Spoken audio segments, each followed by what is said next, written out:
दोस्तों JS university Shikohabad जिसके लिए अभी मैंने 2-4 दिन पहले एक वीडियो डाली थी जिसमें हमने बताया था कि यूनिवर्सिटी में अभी क्या-क्या हुआ है और किस तरीके से यूनिवर्सिटी के अगेंस्ट कुछ केसेस हुए हैं। तो अब आज की जो वीडियो है उसमें हम आपको और ब्रीफ में बताने वाले हैं क्योंकि उस वीडियो पर बहुत सारे आप लोगों के कमेंट्स थे कि हाँ, अगर मैं यहाँ से ये कोर्स कर रहा हूँ तो मेरा क्या होगा या मैं कर चुका हूँ तो मेरा क्या होगा, क्या यूनिवर्सिटी बंद हो जाएगी और जो वहाँ पर और भी दिक्कतें हुई है उसके बारे में सारी डिटेल्स आपको मैं बताने जा रहा हूँ। हेलो दोस्तों, मेरा नाम है शिवांग शर्मा और ऑनलाइन एजुकेशन कंसल्टेंट में आपका स्वागत है।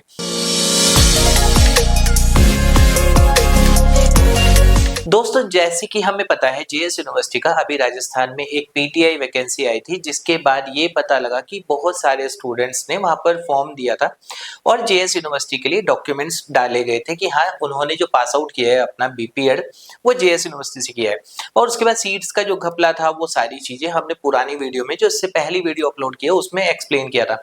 अब यूनिवर्सिटी ने हाई कोर्ट में, राजस्थान हाई कोर्ट में अपना रिटर्न में एक एप्लीकेशन दिया है, यानी कि एक जवाब दिया है जिसमें उन्होंने बताया कि उन्होंने सिर्फ और सिर्फ 317 लोगों को ही अपनी डिग्री दी है। यानी कि अगर हम बात करें 2078 वैकेंसीज के लिए जो फॉर्म डाले गए थे जिसमें जेएस यूनिवर्सिटी के ही स्टूडेंट्स थे, उनमें से सिर्फ यूनिवर्सिटी कह रही है कि सिर्फ हमने तो 317 को ही दिया, बाकी सारे के सारे स्टूडेंट्स फर्जी है। यानी कि अब आपने किसी भी तरीके से किया था, आपने चाहे बहुत सारे लोग मिलते हैं जो बताते हैं कि मैं कहीं दूसरी जगह पर जेएस यूनिवर्सिटी का कोई कॉलेज है या फिर दूसरी जगह पर जेएस यूनिवर्सिटी का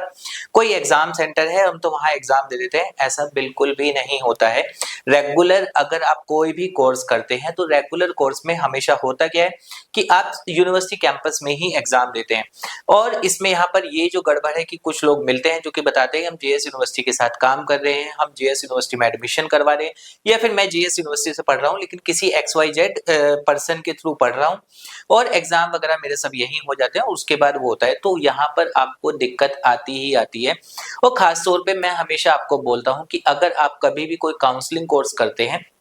तो उन काउंसलिंग कोर्सेज में आपको इस तरीके से बिल्कुल भी नहीं करना चाहिए कि कोई आपको बोले बैकडेट हो रहा है या फिर हम बोले कि यहाँ से हम बैकडेट करवा देंगे, ये बिल्कुल गलत होता है। और सबसे बड़ी बेवकूफ़ी तो उन लोगों की भी होती है कि जो ये सोचते हैं कि मैं बैकडेट डिग्री ले लूँ और उसको गवर्नमेंट जॉब में अप्लाई कर दूँ। दोस्त अभी अगर हम बात करें तो कभी भी कोई यूनिवर्सिटी है अगर आपको बैकडेट डिग्री दे रही है तो हो सकता है कि वो दो रिकॉर्ड अपने मेंटेन करती हो। दो रिकॉर्ड मेंटेन करने में होता क्या है कि जो स्टूडेंट है जो कि वहां पर पूरे साल जा रहे हैं, पढ़ रहे हैं, उनका एक अलग रिकॉर्ड हो और जो स्टूडेंट ऐसे होते हैं जिनका उनको पता है कि सिर्फ पैसे लिए हैं, मार्कशीट दे दी है, डिग्री दे दी है, उनका रिकॉर्ड अलग हो। और जैसे कि अभी हुआ है कि जेएस यूनिवर्सिटी ने अपना हाई कोर्ट में साफ बोल दिया है कि उन्होंने सिर्फ और सिर्फ 300 कुछ स्टूडेंट्स को ही डिग्री दी थी, यानी इसके अलावा कोई भी स्टूडेंट बोलता है वो पूरा का पूरा यूनिवर्सिटी ने ही कह दिया है कि वो फर्जी है, यानी यूनिवर्सिटी को उनसे कोई लेना देना नहीं है। उस केस में आपने अपना पैसा भी खोया,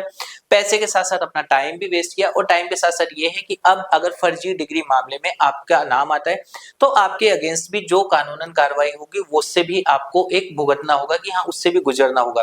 और ये सारा का सारा नुकसान अगर मैं बात करूं सबसे ज्यादा किसको है, सिर्फ और सिर्फ स्टूडेंट्स को। अब बात कर लेते हैं, कुछ स्टूडेंट्स अभी कमेंट कर रहे थे कि मैं इस यूनिवर्सिटी से अपना ग्रेजुएशन कर रहा हूँ या मैं ग्रेजुएशन कर चुका हूँ तो क्या मेरे को भी कोई दिक्कत आएगी। तो एक होता है कि अगर हम यूनिवर्सिटी की ये भी बात करें कि यूनिवर्सिटी बंद होने वाली है या यूनिवर्सिटी बंद हो गई है, उसका भी एक अच्छा खासा प्रोसेस होता है। जैसे यूनिवर्सिटी ओपन करने के लिए कुछ मान्यताएं मिलती हैं, उसी तरीके से जब यूनिवर्सिटी बंद होती है तो उसके अगेंस्ट भी कुछ चीजें जाती हैं और उसमें टाइम दिया जाता है। और खासतौर पे उन स्टूडेंट्स को जो वहां पर रेगुलर पढ़ रहे हैं तो जब तक उनका एकेडमिक या कैलेंडर ईयर जो भी है वो पूरा नहीं होगा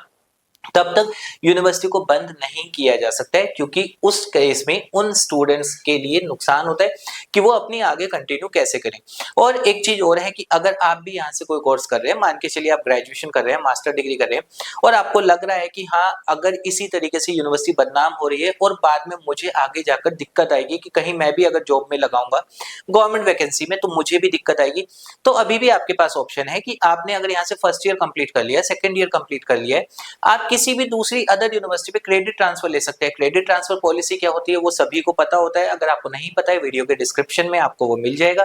एक लिंक, जिसमें हमने बताया क्रेडिट ट्रांसफर होता क्या है, कैसे होता है और कहाँ-कहाँ आप इसको कर सकते हैं। तो उससे क्या होगा कि आपने पहले जब फर्स्ट ईयर सेकंड ईयर यहाँ से कंप्लीट किया है, तो थर्ड ईयर आप किसी भी दूसरी यूनिवर्सिटी से अपना कंप्लीट कर सकते हैं, जो एक अच्छी यूनिवर्सिटी जहाँ से मान्यता प्राप्त हो, एटलीस्ट जिस यूनिवर्सिटी के ऊपर इस तरीके के केसेस ना हो। अब दोस्तों इसके साथ-साथ ये भी है कि कुछ लोग ये भी है कि अभी इसकी एक और न्यूज़ आई है जो कि कल ही है, जिसमें कि ये कुछ स्टूडेंट्स ने ही यूनिवर्सिटी के जो चांसलर है या फिर उनके डायरेक्टर है, उनके अगेंस्ट एक और केस कर दिया, जिसमें उन्होंने कहा है कि एग्रीकल्चर, यहाँ की बीएससी एग्रीकल्चर में कर रहा था और बीएससी एग्रीकल्चर के लिए अब ये है कि जब हम वहां पर अपनी डिग्री वेरीफाई करवाने गए तो यूनिवर्सिटी ने ही उसको ताला लगा दिया। वहां पे जो भी ऑथराइज पर्सन थे वो ताला लगाकर वहां से चले गए। तो स्टूडेंट ने उसके ऊपर भी केस किया है और उन्होंने प्रॉपर एक रिटर्न में एफआईआर करवाई है यूनिवर्सिटी के अगेंस्ट कि हाँ, इन्होंने हमें फर्जी तरीके से एक भारी भरकम अमाउंट लेकर हमें ये डिग्री दी है और जब हम उसको वेरीफाई करवाने गए तो वहां पर वो ताला लगाकर चले गए।